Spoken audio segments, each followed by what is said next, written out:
உங்களுக்கு ஏதேனும் ஒரு புத்தகத்தை அறிமுகம் செய்யுங்கள் என்று சொன்னால், நான் இப்பொழுதுதான் 2 நாட்களுக்கு முன்னால் நெடுநேரம் என்று பெருமாள் முருகன் அவர்கள் எழுதிய ஒரு புத்தகத்தை எனக்கு திருவள்ளூர் புத்தக கண்காட்சியில் பரிசாக தந்தார்கள். அதை நான் படித்து முடித்தேன்.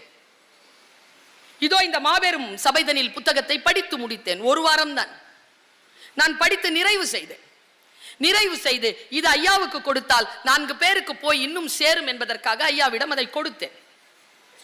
அதில் 2 செய்திகளை மட்டும் நான் சொல்கிறேன்.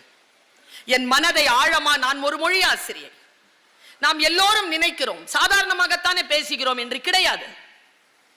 அந்த சொற்கள் முன்னால் இருக்கின்ற மனிதர்களிடத்தில் மிகப்பெரிய தாக்கத்தை ஏற்படுத்துகிறது. நீங்கள் சாதாரணமாகத்தான் சொல்லுவீர்கள், ஆனால் அந்த சொல் முன்னால் இருக்கின்றவருடைய மனநிலையை பொறுத்து அது அம்பாக குத்துகிறது, அல்லது கத்தியாக வெட்டுகிறது, அல்லது தென்றலாக கடந்து போகிறது. முன்னால் இருக்கின்ற மனிதர்களை நீங்கள் அனுமானிக்கவே முடியாது. அதனால் உங்கள் சொல்லிலே நீங்கள் கவனம் வையுங்கள். ரொம்ப அழகா அவர் வதந்தி பத்தி பேசினார், ஜூலியஸ் சீசர் பத்தி பேசினார். அவன் பிடில் வாசிக்கவே இல்லை. 2000 ஆண்டு காலமாக அவனை வதந்திகளால் கொன்று கொண்டிருக்கிறோம் என்கின்ற செய்தியை அவர் சொன்னார்.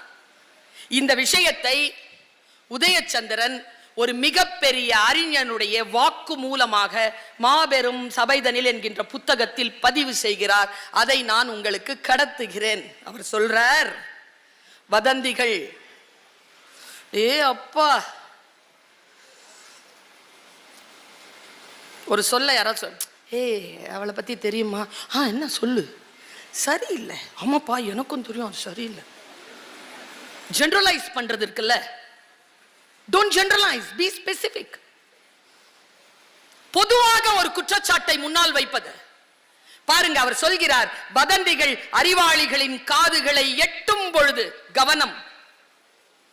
வதந்திகள் அறிவாளிகளின் காதுகளை எட்டும் பொழுது அவை மரணித்து விடுகின்றன. பொறாமைக்காரர்களால் வதந்தி உருவாக்கப்பட்டு முட்டாள்களால் பரப்பப்பட்டு மிகவும் அறிவு கெட்ட மூடர்களால் அங்கீகரிக்கப்படுகிறது. என்ன சொல்? நான் ஒரு சின்ன வயசுல இருந்து கத்திக்கிட்டு இருக்கிறேன். பெண்களை பற்றியோ குழந்தைகளை பற்றியோ இளைஞர்களை பற்றியோ தவறான கருத்துக்கள் ஏதேனும் வந்தால் நீங்கள் அதை ஃபார்வர்ட் செய்யாதீர்கள், டிலீட் செய்யுங்கள் என்று சொல்வேன்.